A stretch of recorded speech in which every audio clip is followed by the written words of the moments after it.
Thank you for joining me on the show today. These are part of a slew of Piatto Lives that we're doing in Cambridge. And this one actually came about because our mutual friend, for me, relatively new, Kira, introduced us. And I had a look at you and online, and I saw your formal job, which was in communications for home hardware, right? Yes. And then your extracurricular activities, which were in the fitness and health realm, which is my jam. And then your handle, I think, was Laces and Lattes. Yes, it is. Right? Yeah. And so those two. So I was like, yes, that person. Let's do something. I don't know where we'll start today, but I think maybe why don't you just introduce to me and everybody what you do, both maybe in those two realms, and then we'll just see where it goes. Sure. So I am the communications director at Home Hardware. So I do all of the internal and external communications for them, and then I would also do all of their public relations. And I've been a part of their company for about 5.5 years. I have never left. I love the culture. I love what I do there. But yeah, it's busy. But like you had said earlier, it feels often like I have another full-time job because I do triathlon and running outside of that. So, I mean, triathlon probably is my main focus. So, like last fall, I was in Nice for the World Championships. Amazing. And it's very interesting because Kira, our mutual friend, was always saying that this pizza is Italian. And so the World Championships of the 70.3 is what they call it. It's half Ironman. Okay. That pizza, obviously, it's right next door to Italy. So we toured Italy, and I can say, yes, this pizza is Italian. It is. So it's where I go to get that same taste. Right. So it's awesome after training. That's very nice. Yeah, after training. Yeah. Well, I mean, anytime really. Right. But no, it's a lot of fun. I do a lot of local triathlons here. This year I'm doing my second Ironman, and earlier this year I did my a marathon. So it's something I love it. I'm involved in a lot of like the local cycling teams and triathlon teams, and it's just fun, and it's a nice way to balance when you work and I guess I would say maybe an addictive personality. So if I wouldn't have this to balance it, I would probably work all the time. Yeah. And if I wouldn't have work, I would train all the time. So it's a perfect balance. Yeah. Jay, my sister, she took me to Orange Theory 2 days ago. Oh, it's such a great place. It's a great place. I'd never been. They had just popped up in Shanghai when I left. Okay. And I've been averse to gym. Like I was a gym rat in high school, and then I was averse to them for a long time and picked up martial arts, and I find that more engaging. But one of the things I hated about the gym was like you got to go in and figure out what to do, and it's you take a 5-minute break in between, you have a little chat, and so I love these new gyms that are popping up that are that just you go and you don't have to think, and they work you out really hard. Exactly. But the reason I bring it up is because I'd been here for I think almost a week, and I hadn't really been. You get into a funk if you're not working out, and typically I work out every morning. That's how I kind of start my day. Otherwise, like my brain doesn't really turn on. And I hadn't been for one, so I was feeling a bit sluggish, eating pizza all the time, which again is great, of course, but not balancing it out with my fitness and stuff. And so we went in there, and not only did I, make me feel way better, but I haven't really been able to walk straight for the last 2 days, which is always a nice feeling because you don't feel the guilt if you're sore as hell. I mean, it reminds balances you that you've it done out. some You're right. work. Yeah. So there's another gym I can tell you about that will do the same thing locally, and then I have tried Muay Thai, and there's a really good one that I can share with you. Yeah, it's nearby. You'll love it. Awesome. Yes. Yeah, I'll have to check it out. So when did this all start for you? Like you said, you kind of have an addictive personality. You need the balance of like something healthy to balance out the work, and obviously there's tremendous synergies because working out really helps you be fresh and focused and all the rest of it for work. How did this all start? Because are you a sponsored athlete right now? Yes, yeah. So up until I chose not to sign with them this year, truthfully, so I could wear the Nike shoes. But I up until this point, I was with New Balance and still continue to support them. They're a great brand. And then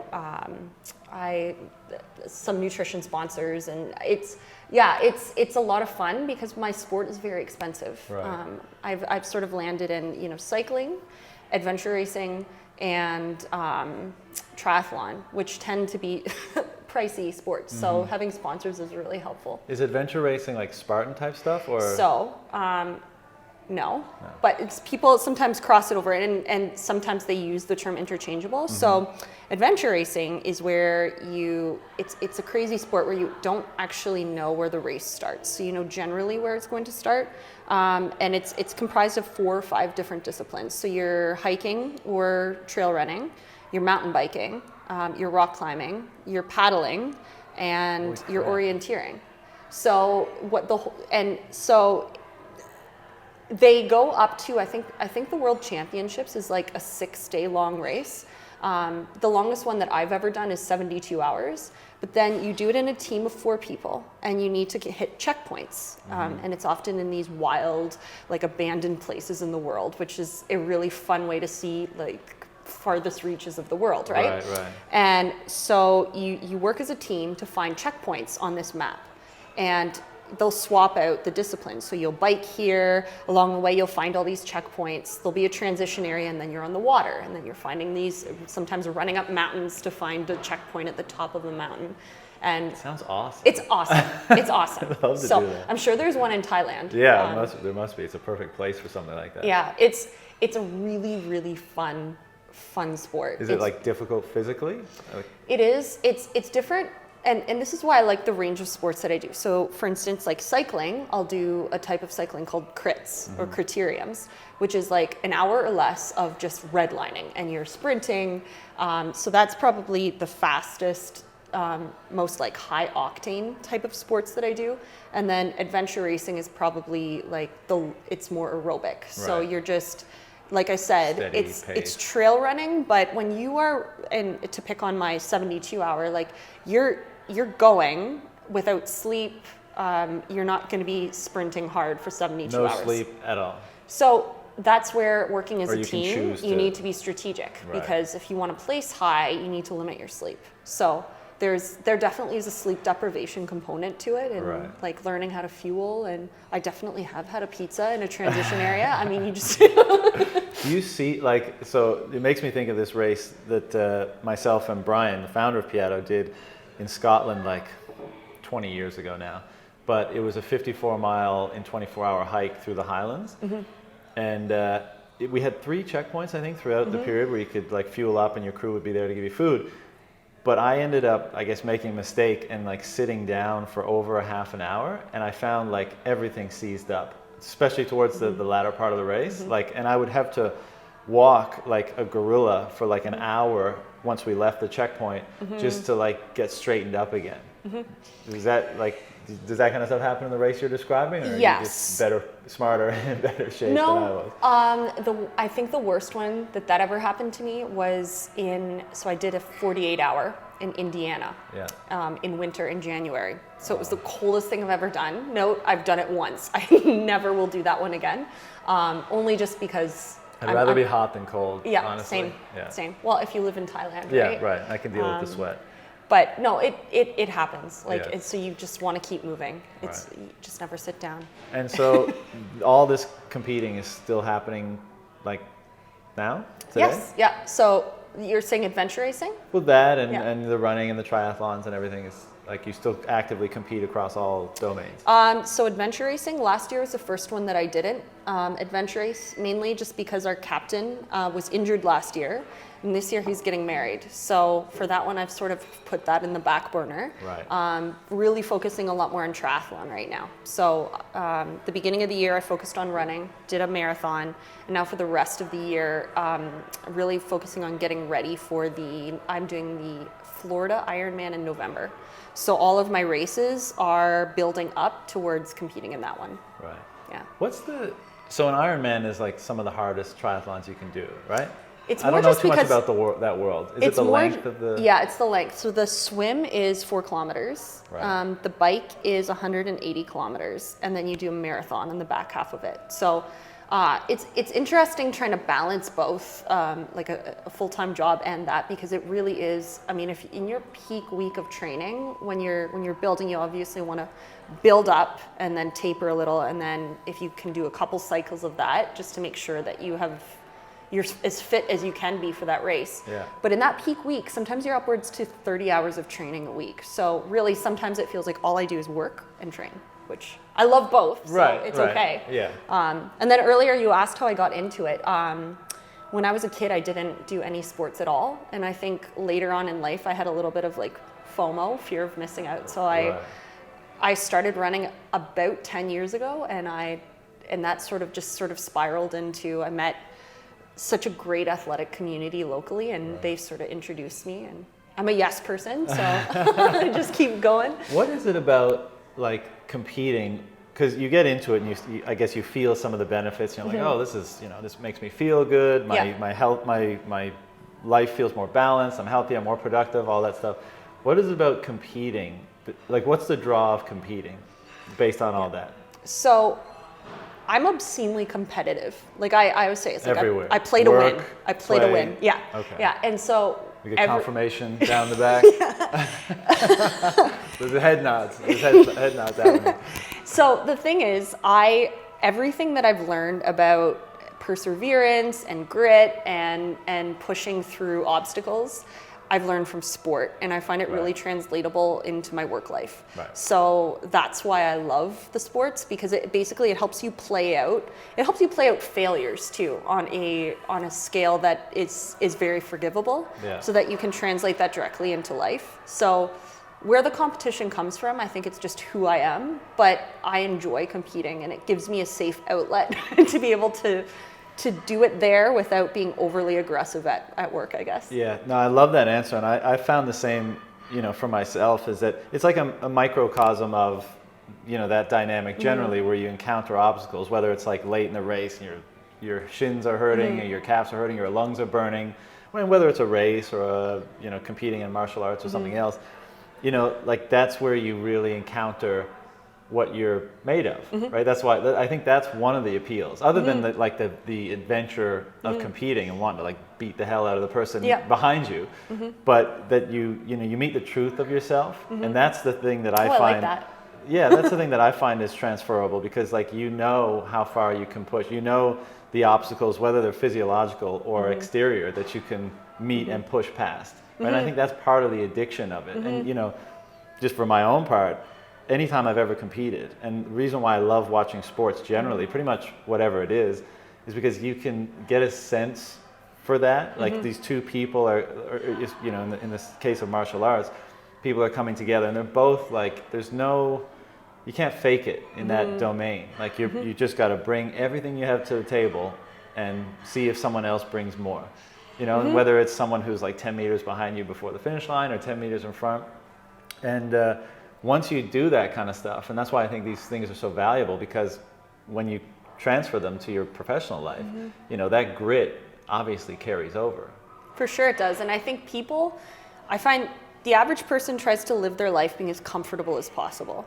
And when you bring that mindset, I don't care about being comfortable. And so you introduce certain levels of, like, appropriate levels of pain and suffering, which sounds really horrible, but like in a workout, if I would want to be comfortable, I would never get better. Right. And so that whole mindset with my job too is, if you're not learning and pushing the limits and putting yourself in uncomfortable situations, you're never going to grow, right? So I think they seem very different, but I'm able to translate the things that I have from both arenas and like make both better, I guess. No, that's an amazing point. Like the value of inviting discomfort rather than trying to avoid it or being averse to it is like a world-changing sort of attitude shift to have. Even something, I know this is silly, and I know there's too much hype about it now, so I almost shouldn't say it, but cold showers are like a big thing now, right? And I personally love them because they wake you up and rejuvenate you. But even more than the physiological benefits is that you're inviting that discomfort right off the bat in the morning, so that you can set up your day saying, like, I've already brought in the discomfort and overcome it. And I know it's like infinitesimally small, but just it's an expression of that attitude. And of course, if you bring it to other domains in your life, fitness, relationships, work, I think you end up approaching things in a more productive and ultimately effective way, right?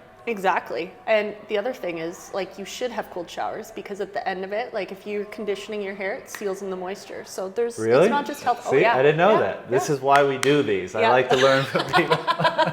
Your hair is gonna look so much Yeah, better I now. was needing more moisture in my hair. It's dry out here with this cold weather. Yeah, especially if you're used to Thailand, eh? Yeah, exactly. Tell me a bit more about like the work you do. You know, Okay. because you've been in communications for most of your career. Is Yeah, that correct? for almost all of my career. So I went to University of Waterloo locally Yeah. for English literature and French minor, and then I studied. Pause one sec. Yeah. English literature. Yes. What was like your major or thesis, or like what kind of what did you investigate? Like did you have to write a final paper on like a certain book? I'm just curious. Like, what Well, was here's it? the thing: is that when I went to school, Uh-huh. I went just for the pure love of learning. I was not thinking about getting a job after, which maybe was not the wisest approach. But in the end, I've only ever landed in jobs I loved because I only ever studied what I loved. So that's like a really bizarre way of approaching it. But Good advice. So I like it. what I studied was everything. So I played around. So I read, it's actually great as an adult to say, it's like I've read the entire like British canon of literature. So it's like you start like with Beowulf and like Wow. like King Arthur and all of the like really old texts. And then I sort of moved up to like the early modern era. And then you're all of a sudden you're reading like T.S. Eliot. And so it really was sort of like a buffet of literature, and starting with like, and then Shakespeare and Tolstoy, and reading all of those classics, and then reading some of the weirder, like read a lot of Virginia Woolf, and like, Right.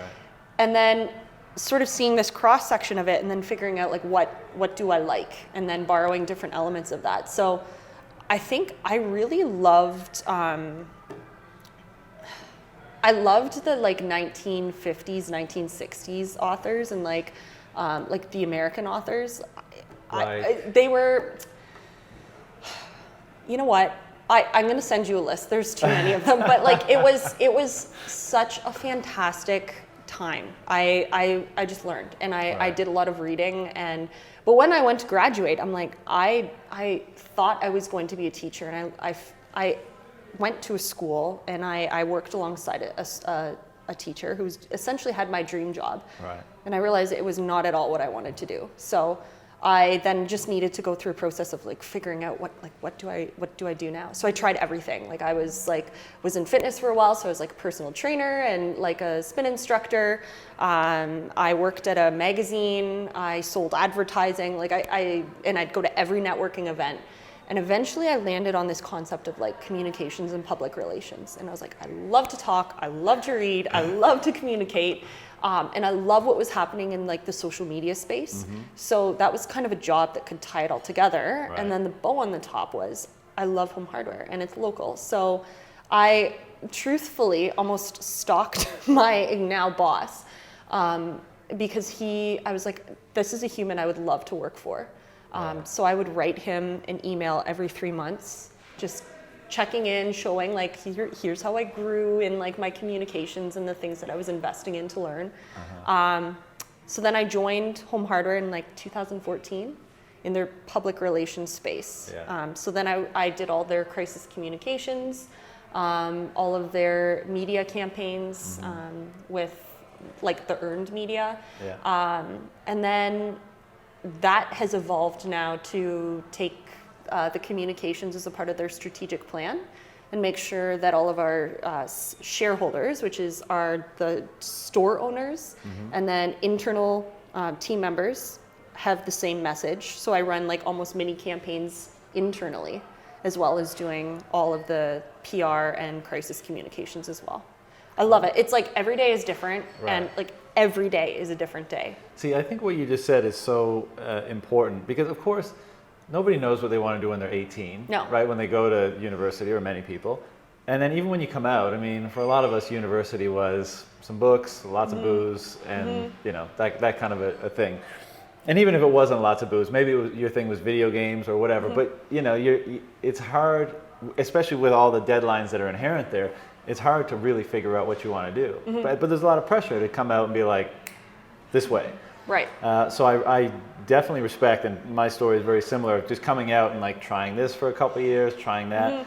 But I think it's valuable because when on the back end of that process, you come out as an individual who's happy with what they're doing, confident that they can do it capably, and able to construct a life around that that you derive satisfaction from. And then you layer on your extracurriculars and stuff like that, and you wind up being a happy person. That's what You have to be. we're all trying to be here.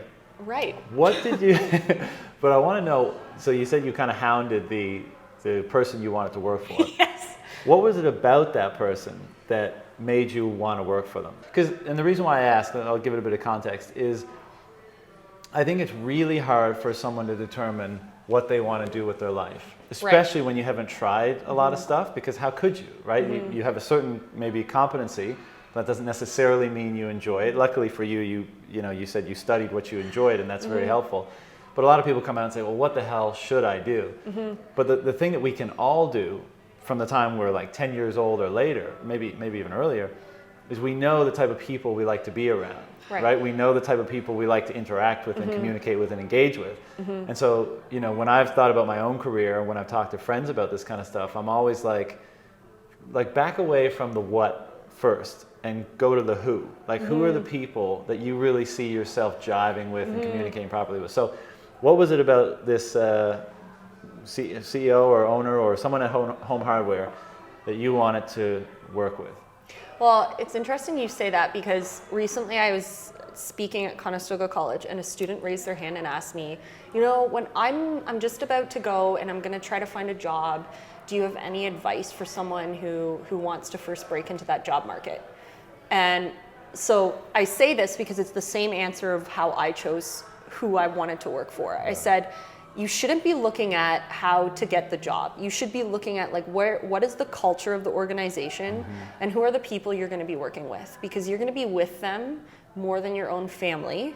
So if you're, and you are the average of the 5 people you spend most time with. Yep. So make sure that the people that you report with and the people on your team are good people that you enjoy spending time with, or else you're going to become like them. Right? So I found that this person was, his name is Rob, and he's our VP of marketing. He was one of the friendliest people that I ever met, and anyone who had worked for him said they'd never had a bigger champion for success, of personal success. And then working for him, I find that I get a lot of feedback and a lot of enabling to push yourself. So as a competitive person, that really works for me, is, not that micromanagement, but that ability to just go and do and execute, but also be held really accountable. It's like, these are the results you need to deliver on. I'm expecting that of you, but I'll give you the support you need, right? And the latitude to you do it how you think is best. Exactly. I'm going to look at the results and judge you based on that. So it's like figuring out who are the people that you work well with, but I think that comes down to self-awareness too. Totally. You need to know yourself, and a lot of times, I'm hiring right now, and it's you can't really, yes, there's targeted questions and you can do all the personality profiling, but at the end of the day, you can know almost instantly if that person's going to work on your team or not. It's just you just start learning, right? Yeah.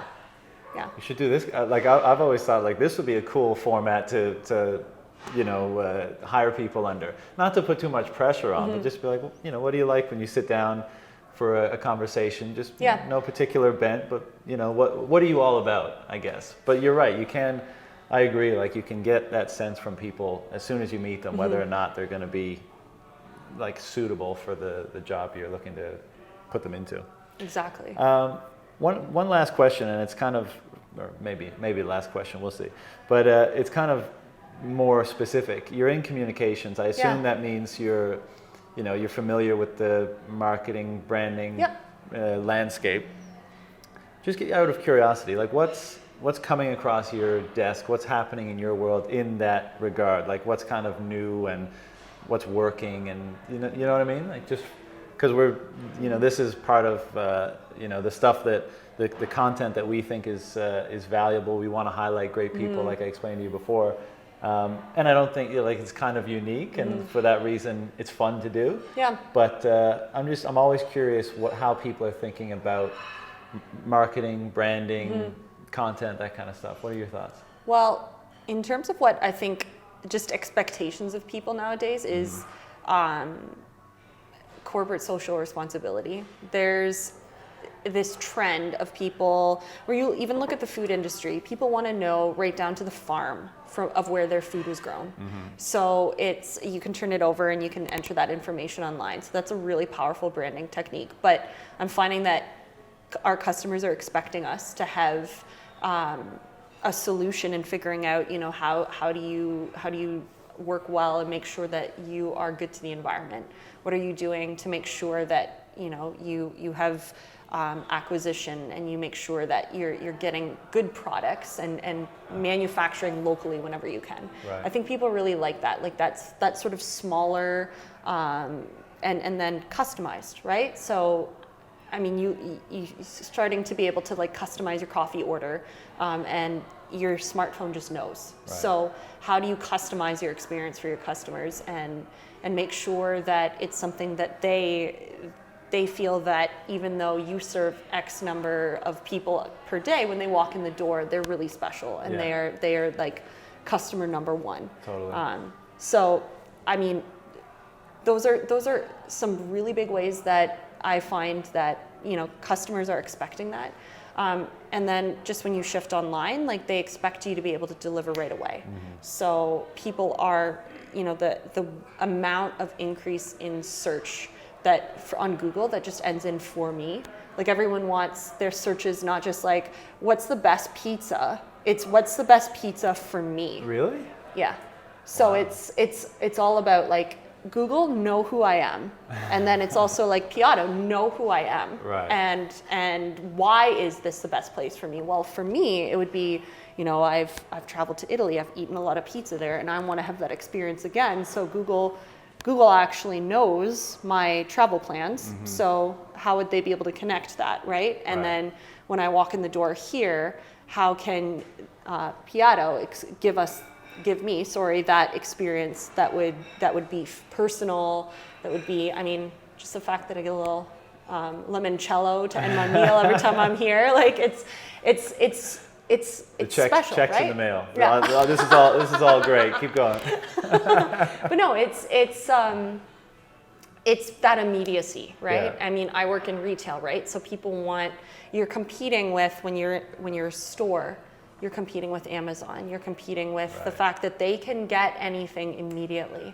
So what is your differentiator? And for me, I really believe that brands, yes, you want that personalization and you want to be a good brand, but it really comes down to how you treat people. Yeah. And I guess that's sort of like a bow tie of everything that we've been talking about, is like, it's who you work with, it's if you have a business, it's how you treat people. And it's really the relationship that you have with that company and the people at that company that are going to have you keep coming back, right? Yeah. So I would say building a brand that is the number one thing. You need to be competitive in all those different areas, but if you can't treat people right, you aren't going to be able to succeed as a brand. Yeah, I totally agree, because at the end of the day, anybody can make a pizza. Yes. And I mean, here it's obviously authentic and the certification and all that, but anybody can make a pizza. Amazon could sell a hammer. Yep. Right? I totally agree. It's all about, I like to think of it in the terms of expression, right? People call it branding or marketing, but I'm big on, one, make sure that the business you're aligned with in some hopefully strong way. So I'm not using this example because we're from Piatto, but I'm most close to it. I know the founder is like crazy about pizza, and particularly Neapolitan pizza, and loves wine and loves coffee and loves kind of like the culture and the environment in a place like Naples. So they try to, transmute that and put it in a place in a way that it would work in Canada. And the reason why I was, happy to do some content with Piatto is because I know that alignment. So if you have that alignment with what you're doing, and you're not just doing it like to get rich or for some other purpose, then there's so many more opportunities to express yourself through the brand that you're operating with, and that you're trying build a business with. So you can talk about how much you love, like the intricacies of coffee, or like, oh, the regions that this wine is from, or this or that, because it's actually real. And I think, like you said, people nowadays have a super sensitive radar for like cookie cutter corporate speak and authenticity. You know, they can easily differentiate between the two. You know, Exactly. so I think the brands that are going to be successful in this landscape, especially with the way media is distributed through social media and all that stuff today, is like, are you being real? Like, and people can tell immediately. So I think Piatto does that. I'm getting the sense that the work you do with home hardware is in the same vein. So it's just a matter of then finding ways to express it, right? Silly little, interviews like this, or other pieces of content, or in the copy that you put out, or in the public, relations, or anything. Thank you very much for taking the time today. It's my pleasure. Is there anything either you wanted to shout out in terms of your own personal destinations, home hardware, or anything you wanted to discuss before we shut it down today? You know what? We've done a really good job. Like, you were very thorough across all topics, and I was really excited to come, because this is a place where it's sort of like a really great intersection for a lot of, after big workouts. I love to come here, obviously, for carb loading, or it's, for me, Piatto has been such a great spot for. We do a women's leadership group, and we'll come here, and it's a great way where you can have wine and pizza and just spend a whole evening talking. And then, I've brought people from my work. Did my work Christmas party here this year. So it's just an interesting intersection of bringing all the different areas of my life together. And so when we were talking earlier about a company, like what makes you come back, and it really is just having values align, and that's why I keep coming back. The values are awesome, and Right. it's well, great. I very much appreciate that. Like I said, the check is in the mail for all this nice speak. I'm PR, right? So just right. back to You key know messages. what you're doing. Wink, wink. No, but I mean, I thank you very much, and Piatto, restaurant business is a tricky business, but we do very much genuinely value the communities that we operate in, and you using this place sometimes for bringing your community together and here is awesome. I'm really glad to hear that it works out that way. That's it for today, everybody. Thank you for watching. If you'd like to see anybody else on the show, anybody in the Cambridge area, hit us up on social media, email us, get in touch with us somehow. Let us know, and I'll do my best to reach out to them and get them on the show. Jessica, thank you very much. It was a pleasure, to speak with you. Best of luck in your future endeavors, and maybe we should go have some coffee, Prosecco, Peroni, pizza, whatever you like After right now. my It's time. Sunday. Yeah. Thanks.